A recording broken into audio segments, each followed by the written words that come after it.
everyone, my name is Shannon and this is my channel, The Sewing Warehouse, where I talk to you about my dressmaking journey. Thank you all for joining me today. So today I have something exciting I am going to present to you, and it is my very first collaboration and it is with the lovely Adele from Sew for Serenity and the amazing Bex from Bob Bex Sews, and we are doing a one fabric three-way collaboration. So first I'm going to tell you a little bit of background information about how we came to do this collab. So I went to the Festival of Quilts in August, and when there I met up with Adele, who I met last year at Sobram and I've seen a couple of times, and she was going the same day I was, so we met up, and she was going with Bex from Bob Bex Sews,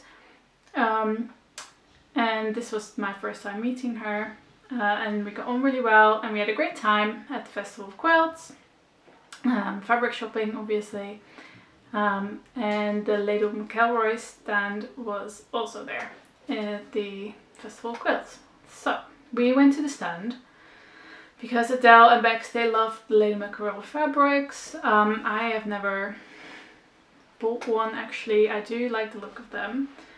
But I do find them a bit expensive, and I've just never bought a fabric from them. But while we were there at the stand, I saw this fabric that really caught my eye and was really, like, I fell in love with it basically. But it was about £15 a meter, which I thought was a bit pricey. Especially because I have this rule where I can't buy fabric if I don't know what I'm going to make with it. And I didn't know immediately what I wanted to make with this fabric, so I left it behind.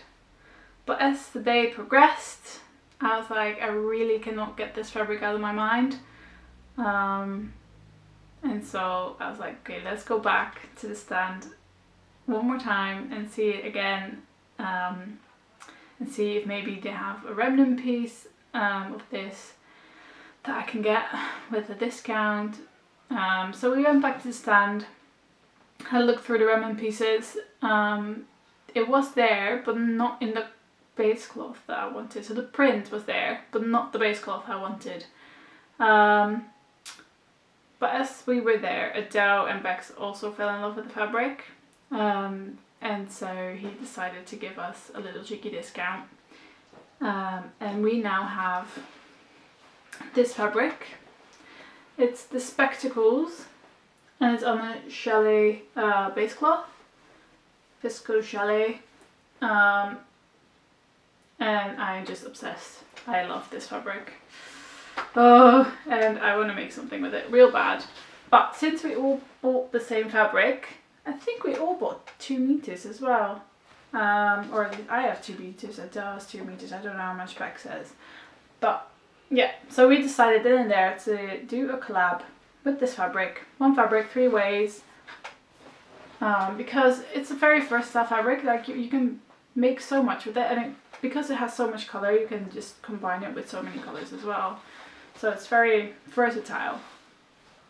So I am very excited to see what the ladies make up with this.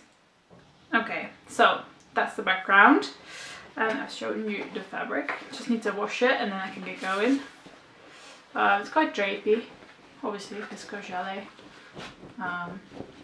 but it will hold a bit of structure I think as well. So I've got my plans written down here, or my inspiration I should say, because I can only make one of these. And I'm gonna run through them all with you, and then see what you think what I should make. Okay, so the first thing is the Maison Fauve Chelsea blouse.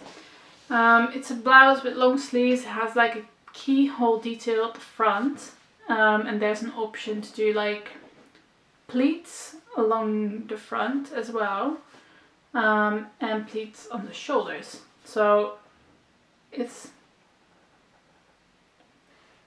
plain and simple blouse, but interesting, which is what I like. Could be something I wear to work. But I am wondering if with this print, with the faces, if the pleats will work or if it just makes it look weird. That's what I'm wondering. So yeah, that's the first option. Then the second option is the Friday Pattern Company patina blouse. Now I never really liked the look of the patina blouse because of the big collar, but I've seen a couple people make it where they have the collar in the same print as the rest of the blouse rather than something contrasting, and I actually do like the look of that. So I think because it doesn't have like any details, any frills or anything, it would look quite nice in this fabric, because obviously the print is going to be the main event, and you don't want to make something that has like complicated details because it will just not do the print any justice, I don't think. So yeah, that's another option. The third option would be the Burda skirt 6130. Again, very simple. I think it's a faux wrap. I'm not sure, I didn't read the details too much on it. Skirt. Now obviously this is a bit more of a summery make, and we've just passed summer, so I'm not sure if that is what I want to do, because obviously I want to wear it. I want to wear it like yesterday. So yeah, then another skirt option is the Style Arc Candice. Now I think this is a bit of more of a, how do you call that? Make that you can wear all year. You could wear it easily with like a pair of tights and some boots, but you can wear it over summer as well. I like how it has like these pleats that are a bit lower down, so I don't think it will hurt the print much because the top of the skirt is still good, and then the pleats are quite loose hanging, which I think is interesting. Then the fifth option is, and I'm gonna butcher this, I'm sorry, the Atelier Skemet Diapason blouse. Yeah, now I'm not usually one that likes frills in any form, but I do like this blouse. I think maybe because the frills are so tiny, it's just a small detail, but I don't mind them on this one. But then again, it might have the same issues as the Maison Veuve Chelsea blouse, where because the print is so big, it would just look a bit odd. Especially, I mean, maybe it would look odd because the frills are so tiny and you can't actually see what then the print is, if you see what I mean. It would just be, because let me just see if I can, because the frills are only like this big, you would have just this bit, and yeah, actually now that I'm thinking about it, it would look odd. Yeah, and without the frills there's no reason for me to buy the pattern, because it's just a blouse pattern and I have one. So I think, now that I'm talking to you, I think I'm going to scrap that one. Yeah, but anyway, then the last but not least, the plan is the Ruby skirt by Sew Over It. This is a free pattern, you get it if you sign up for their newsletter, or at least that's how I got it. I don't know if it's still free, I didn't check it out, but it's a very simple skirt. It has buttons down the front, waistband. You could add patch pockets if you wanted to, but I do not like the look of those. So if I would make this, I'd probably see if I can add pockets to the side seam, although I'm not sure if this fabric is strong enough to hold that.